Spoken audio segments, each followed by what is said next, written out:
கார்த்திகை 3வது சோமவாரத்தை முன்னிட்டு தஞ்சை பெரிய கோவில் பெருவுடையாருக்கு 1008 சங்குகளில் புனித நீர் நிரப்பி சிறப்பு யாகசாலை பூஜைகள் நடைபெற்றன. கடம் புறப்பாடாகி பெருவுடையாருக்கு 1008 சங்காபிஷேகம் நடைபெற்றது.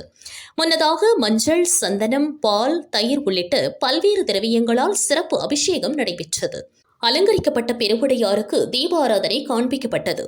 திரளான பக்தர்கள் பங்கேற்று தரிசனம் செய்தனர்.